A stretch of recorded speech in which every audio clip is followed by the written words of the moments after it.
Hey guys, Beth Murphy here. So we are continuing our countdown. I found it on introvertdear.com. It was written by Amelia Brown, and the title is The Dark Side of the INFJ Personality. It's funny because we've done other countdowns like this, like about our dark side, and every time I read something new will come forward, or sometimes when you hear something different ways, it kind of will click. So I'll still keep doing these. I'm going to have to pepper in something about our positive aspects next time, though, so we can feel good about that. But there are tendencies, of every type, and we're not any different. So part of change is acknowledging and accepting. A really big part of change. Like you have to observe yourself and be honest and don't be afraid of what you see. And it's all part of making different choices. So let's continue. The other day we left off with number 4 being too harsh. And here we are, number 5, bottling up negative emotions, then exploding. Okay. We're capable of adapting to the needs of others and love being a source of comfort. We will, however, lash out if we feel we are being wronged. It's usually after many minor hurts have piled up and our patience has been exhausted. We tend to bottle up negative emotions because we'd rather keep the peace than tell someone they've hurt us. However, like any other human, we can only take so much, so eventually the powder keg of frustration blows, and it's usually nasty. INFJs can prevent this type of emotional explosion by addressing minor offenses as they happen, rather than letting the hurt and simmer grow. Okay, that was a lot to swallow. I don't see myself as a powder keg of frustration, but and I don't feel that it's usually nasty either. I think it's intense often, to be perfectly honest, but we do the best we can. And then I don't really care for the advice either. I think we can expand upon that. The last line here, as you read, it's basically saying if you handle things in little bits, they won't get so heavy. You won't have this big problem. Well, it's irrelevant. For little tiny bits, if you're bothered as your life is going forward, it's not relevant if the person you have issue with is not in a place to receive you. You understand? This is just math. If you want to get heard, you have to optimize your chances of being received well. Now, okay, so first you have to decide if the issue is even worth your time. If it's a small, minor indiscretion, you want to pick your battles, okay? I'm big on that. You can't fight every battle or you'll be exhausted and you'll be an unhappy person and you won't have any idea why. And also people won't want to be with you. Because as humans, we're all sensitive to criticism. Some types more than others, granted. But, nobody wants to hear complaining all the time. So we first have to evaluate if it's even important. And then try with all your might to really let it go. Much like the advice you have heard where when we quote unquote loan money to someone, please be in the position where if it doesn't come back to you, that you're okay with that. So, the advice is to just give it. So if you have something that's bothering you, the advice is to drop it if you can truly drop it. If not, well, guess what? It's still going to be there. This is how it is for me. If something is bothering me, I don't care if 3 years has gone by. If it's between us, it's right where you left it, right where we left it. And depending on how important I think you are to me will determine if I try to speak to you about it. So we have a couple of things. We have time is irrelevant. And it's just, if something's really bothering us, well, we have to determine if the person matters enough to deal with it as well. So, if you see them every day, and this could even be your dry cleaner, this isn't just necessarily your family. And if you see the person every day and it drains you or upsets you, of course you have to say something. And you want to make sure, let's say you're dry cleaner, you don't want to talk to him when he's busy, And this is what we're good at. We're great detectives. We're always surveying the room and everyone else's feelings. This is our empathy. This is our intuition and our compassion. We're doing it anyway, so just be smart about it. You don't want to talk to somebody when they're in the middle of taking apart a 10-speed or putting it back together. You want to talk to someone when they can hear you.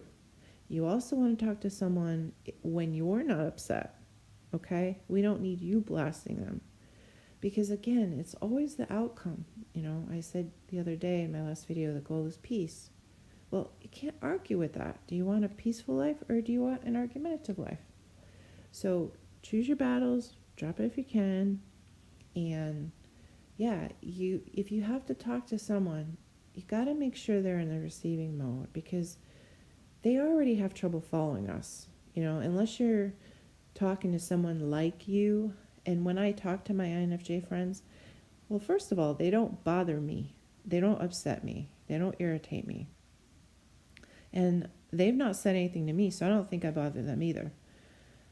We just make adjustments, because we kind of see people's intentions. And if you're hanging out with people that love you, you're not going to get too much flack, But if you are with someone else that doesn't really see eye to eye with you anyway, or they have a different life perspective, things can get difficult before you even start talking. So you want to optimize your environment.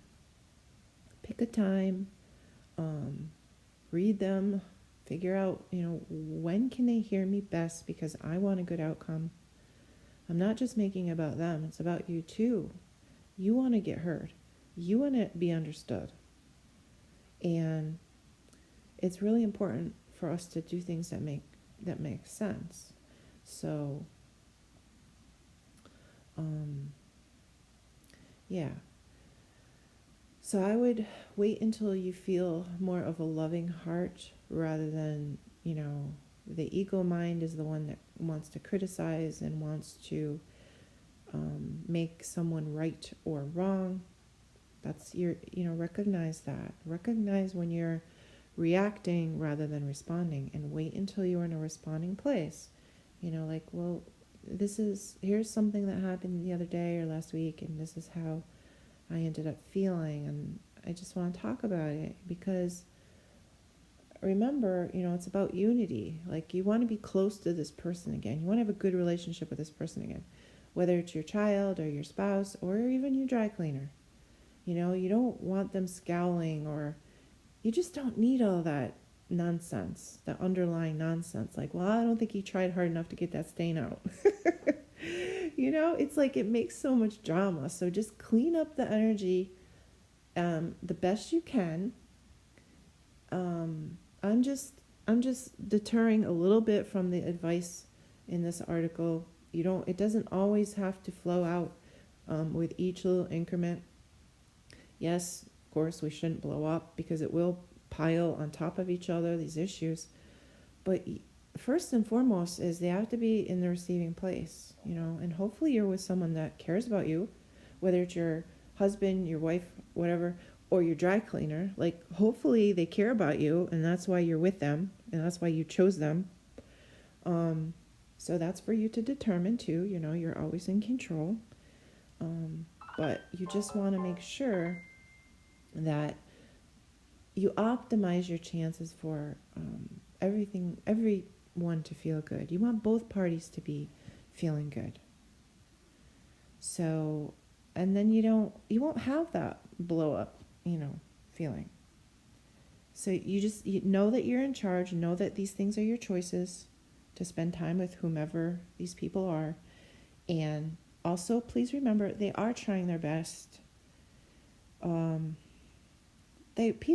Everybody wants to be happy, They don't mean to hurt you or upset you. And if we try to influence people, but they're going to be better influenced by your goodness rather than your criticism. So speak your piece. Do what you have to do. I don't think it means we have to blow up. I'm intense sometimes. I have to work on my patience. I don't know, you might have a different issue, but I usually forget that the people are not as skilled as I. They are not seeing the big picture. We're visionaries. Big picture. They may not see it, so I can't just hop all over them, And also sometimes, people are rude to you. They're coming from a fear-based place. It's their own way of being controlling, So we do what we can. We do the best we can. Now, I hope I gave you enough. That's a little difficult talking about these things. Well, it looks like number 6 will be the last one. Thank goodness. After that, like I said, we're going to do some positive, upbeat things about ourselves, because I think we have all these magical, wonderful powers untapped. But number 6, whenever we get to that, will be abruptly cutting people out of our life. And then that would be that door slam that they talk about. I did a whole video on that. And there was cautionary advice. Yes, I get it, you can do that, but please know you're an empathetic being, and if it hurts you more than it hurts them, you may want to consider how you slam that door. Maybe you just close it quietly, right? So, okay, that'll be next up, and I hope you guys have an awesome weekend. I love you all very much, and I appreciate your attention, and I will talk to you later. All right, bye.